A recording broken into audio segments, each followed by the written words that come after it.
Hello, kumusta mga kakulay? Good morning sa inyo, good afternoon, good evening kung anong oras man nyo ito mapanood. Welcome po kayo sa aking YouTube channel, Color Mix TV. Panibagong vlog, panibagong hamon na naman tayo sa buhay. For today's video, paint mixing tutorial ang ipakita ko ngayon sa inyo. May mga sample ako na kailangan ipa-approve, pero kunti lang talaga ang ipakita ko sa inyo kasi kuwan ako sa oras, wala talaga ako sa oras. Kung baga yung pagbablog ko, pinukuan ko lang, kinakambyo ko lang kung may oras talaga, kung kailangan ko mag-vlog. Yan, yung i-tutorial ko ngayon, may sample ako dito na for approval, dalawang sample. Ang gusto nila, paint, automotive lacquer matte color, matte ang gusto nila. Itong sample na to, ang description nito ay pearl color, tapos yung isang sample naman ay pale cream. Lahat po automotive po ang ipagamit nila, matte po ang gusto nila. Ayan. Yan ang dalawang sample na ipakita ko sa inyo. Isa-isahin ko yan pag tutorial para malaman ninyo paano ko yan tinitimpla, paano ko yan ginawa ng approval. Ayan, tapos may binigay sila na sample yan na kahoy dito. Dito nila ipatira. Yan. Galing sa kanila, dito daw ipatira yung for approval na timpla ko na kulay. Yan. Ganun naman talaga dito sa sistema namin dito sa factory. Minsan ako ang mag-approve, minsan medyo stricto yung customer or baguhan yung customer, sila ang mag-desisyon okay ba o hindi. Ganun talaga dito sa factory ng pintura.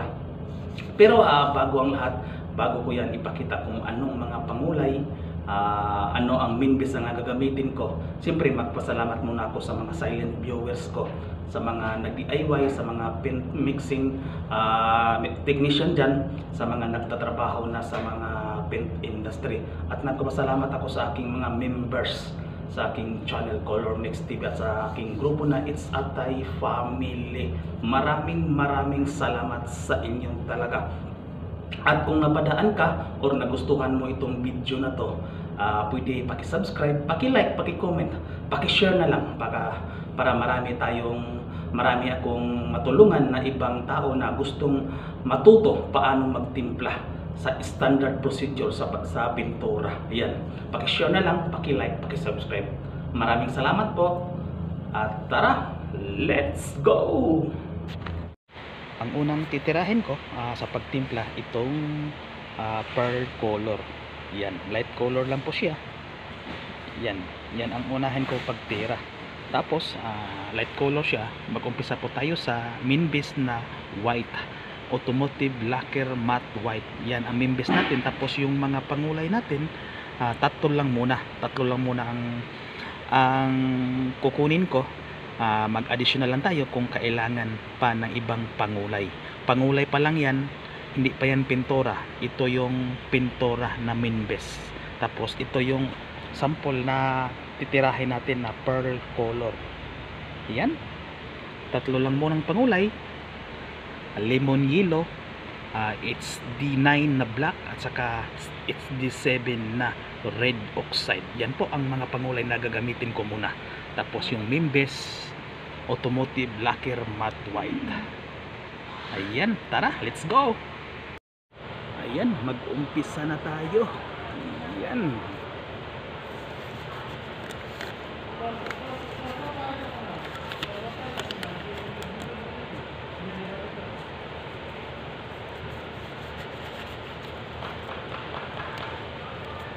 Yung sample, i-set aside muna natin. Ayan. Sa pagtimpla nito, ito talaga yung mahirap ng mga light colors. Kailangan dahan-dahan lang po tayo sa pagpatak ng mga pangulay. Ayan, dahan-dahan lang po tayo. Unahin kong patak yung lemon yellow. Dahan-dahan lang po tayo talaga, ha? Hindi natin madaliin yung pagtimpla. Kasi pag madali natin, pag lumagpas tayo sa kulay, sira talaga. Ayan. It's this 7 na red oxide lang. Dahan lang din tayo.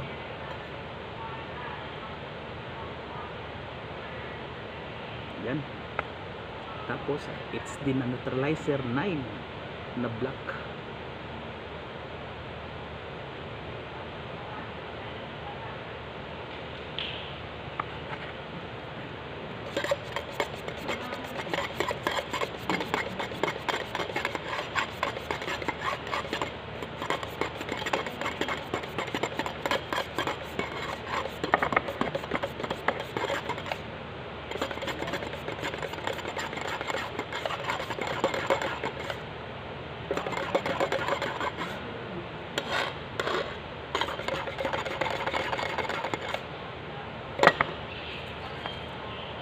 Tingnan natin, parang nakuha yata. Tingnan natin. Ayan. Kailangan kasi ito, dry sample kasi ito, kailangan i-spray natin to para makita natin yung resulta kung ano talaga.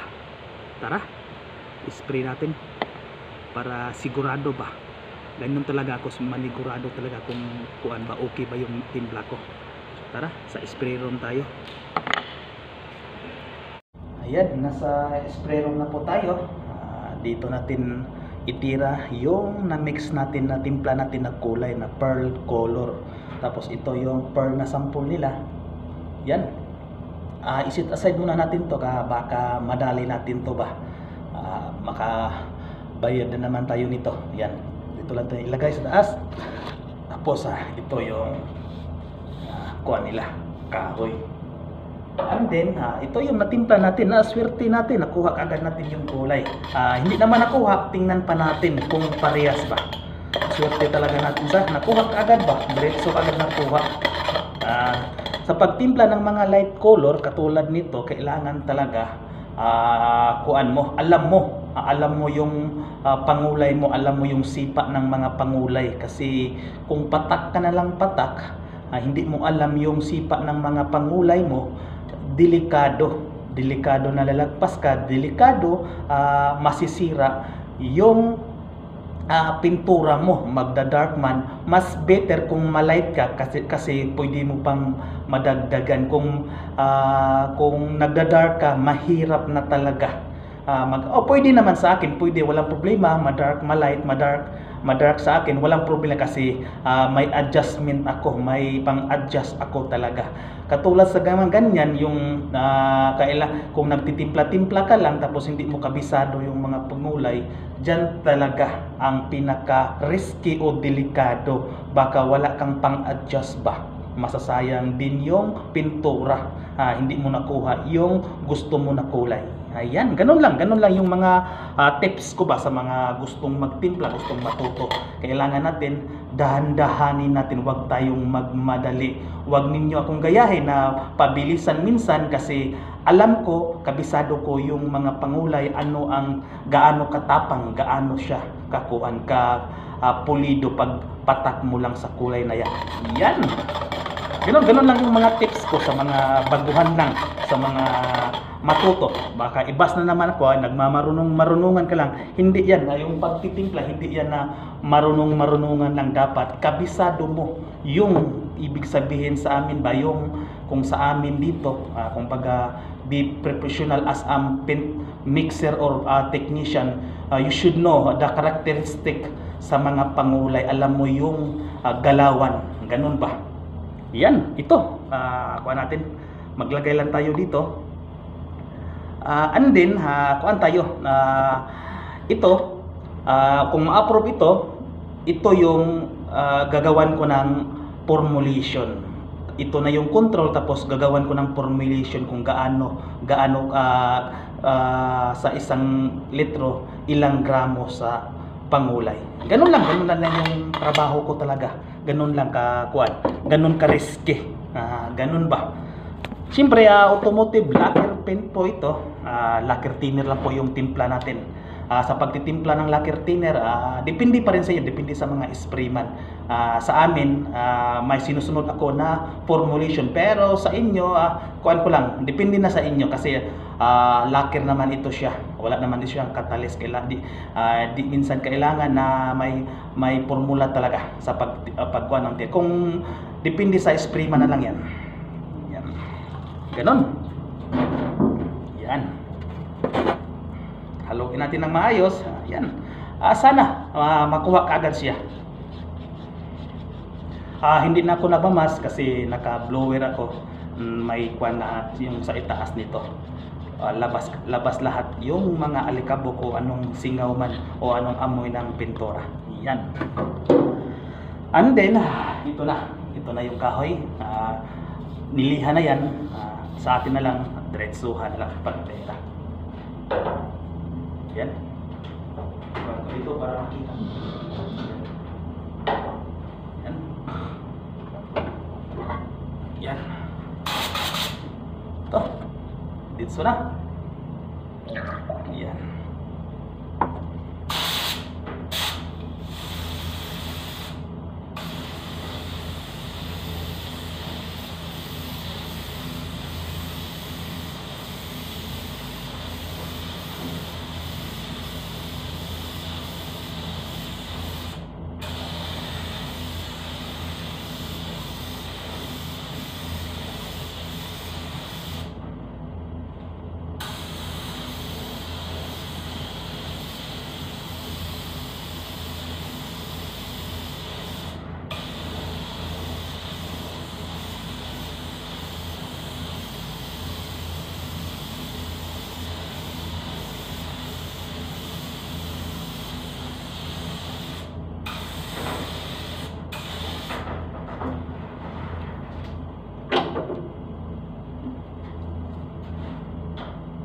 Ayan, tapos na ito. Patuyuin lang muna natin.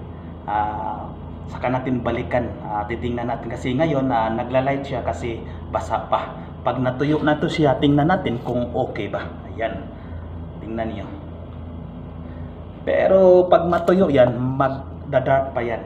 Ayan, ganun dito. Ganun dito yung sistema dito. Pa-approve muna bago itakbo sa production. Ganun. Sigurado talaga. Sigurado. Hindi yung na magtimpla ka na okay lang, okay na yan. Hindi dito. Iba dito yung sistema sa ibang bansa. Kailangan 0-0. Kung pwede mong gawin 0-0 talaga o buhukan, gawin mo. Basta parehas lang talaga sa sample. Ayan, patuyuin natin yan. Dito lang. Update ko lang kayo pag natuyo na. Ayan na, tuyo na siya. After sa isang oras, okay na siya, tuyo na siya. Yan na po yung for approval natin. Ayan, tapos ito yung sample. Ayan. Tingnan ninyo yung sample kung parehas ba. Para sa akin, buhukan na naman siya. Ayan. Ayan.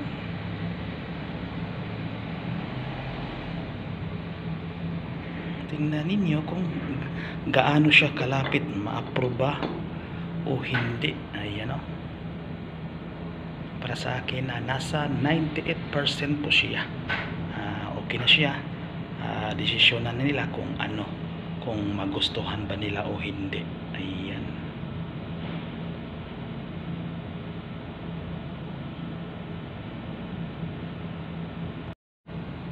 Yan, salamat sa inyo. Salamat sa inyong panonood. Salamat sa walang sawang suporta sa aking YouTube channel, Color Mix TV. Maraming salamat sa inyo. Ayan, paki-share na lang kung baguhan ka lang or napadaan ka sa aking YouTube channel at nagustuhan mo itong video na to, paki-share na lang at paki-subscribe yung YouTube channel ko, Color Mix TV. Ayan. Salamat sa inyo. Maraming salamat po. God bless po. Ingat kayo palagi.